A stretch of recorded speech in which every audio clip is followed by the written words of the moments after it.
Le président Mamadi Doumbouya vient d'offrir des équipements aux 13 communes de Conakry. Un geste salué par certains comme un pas important pour moderniser les services publics. Vous avez lancé un cri de cœur au chef de l'État en disant qu'il vous faut des équipements, mais aussi les moyens.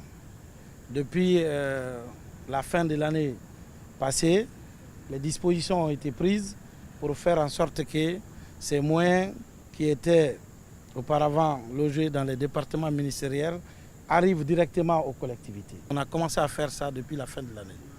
J'ai l'honneur de vous présenter et vous remettre ici au moins 10 camions bennes qui viennent compléter déjà votre flotte et également 10 tractopelles, dont 5 physiquement présents et le reste sont au port qui vont rejoindre. Ça veut dire que vous avez maintenant les matériels, donc camions, bennes pour ramasser et l'argent, les équipements, tout le nécessaire qu'il faut. Donc il n'y a plus d'excuses pour voir la ville de Conakry sale. Conakry, c'est notre capitale, mais la Guinée ne s'arrête pas à Conakry. Les mêmes dispositions sont également pour l'intérieur du pays.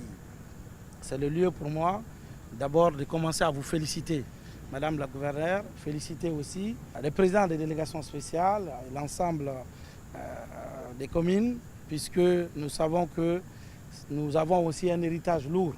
Nous partons de loin, mais nous vous demanderons toujours plus, parce que quand il s'agit de la Guinée, chacun de nous est prêt à donner les siens. Désormais, ce que nous voulons voir à Conakry, c'est une ville propre.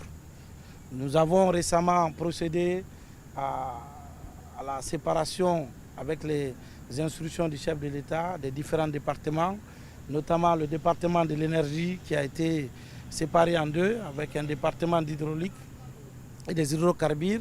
Avant, toutes les attributions qui étaient éparpillées d'un côté au ministère de l'administration du territoire, de l'habitat, des infrastructures, certains qui se disaient, moi ma responsabilité c'est juste les déchets solides ou c'est juste les déchets liquides, désormais ça aussi c'est terminé. Nous avons maintenant une direction générale qui se trouve au sein du ministère de l'hydraulique et des hydrocarbures qui va répondre à la problématique d'assainissement dans notre pays. C'est le lieu également de saluer cette initiative et cette décision forte du chef de l'État.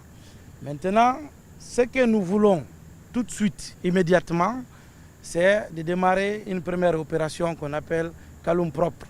D'ici le 1er octobre, nous voulons que vous puissiez, avec votre leadership, permettre à ce qu'on puisse rendre Kaloum propre. Et les délégations spéciales, vous êtes maintenant équipés, vous avez les moyens. On va vous mettre en compétition parce que nous allons maintenant vous surveiller. Vous ne pouvez plus nous dire maintenant votre commune est sale parce qu'il n'y a pas d'équipement. On vous a donné les équipements. Vous ne pouvez plus nous dire que votre commune est sale parce qu'il n'y a pas les moyens. Nous ferons en sorte que les moyens aussi vous arrivent.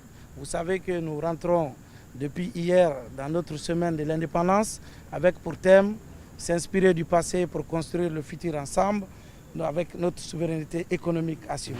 La Guinée est désormais, beaucoup peut-être ne le savent pas parmi vous, la deuxième puissance économique de l'Afrique francophone de l'Ouest, notée par les grandes institutions financières à travers le programme Simandou 2040. Donc cette année, nous assumons avec les orientations stratégiques du président, son excellence général Mamadi Doumbouya, notre souveraineté économique. Mais la souveraineté commence par quoi? C'est d'abord être en bonne santé. Être en bonne santé, ça veut dire vivre dans un environnement propre. Nous comptons sur vous, l'ensemble des différentes délégations spéciales sur l'ensemble du territoire, en commençant par Madame la gouverneure. Depuis qu'on a commencé, les 13 communes, on n'avait que 5 tractopelles et quelques véhicules. Aujourd'hui, le président de la République, sur l'emplacement du palais, maintenant là, vient de nous donner 10 tractopelles, mais aussi 10 camions. Donc le nombre de tractopelles qui était à 5, nous passons à 15. Et les camions, 10 camions sortis d'usine. Cela dit que, comme l'a dit le ministre, c'est de redoubler les efforts. Car qui parle de la Guinée commence par notre capitale. La capitale donnera l'image qui va booster les autres régions à suivre nos pas. Est-ce vraiment une action sincère pour améliorer le quotidien des citoyens? Ou bien une stratégie pour renforcer son image et s'assurer du soutien populaire? Ces équipements vont-ils réellement transformer la vie des habitants Ou ne sont-ils qu'un symbole destiné à marquer les esprits ? À l'approche d'échéances politiques, la question se pose. S'agit-il d'un véritable engagement pour le développement local ou d'un calcul pour prolonger son pouvoir ? Et vous, qu'en pensez-vous ? Est-ce une initiative bienvenue pour la Guinée ou une manœuvre politique déguisée ?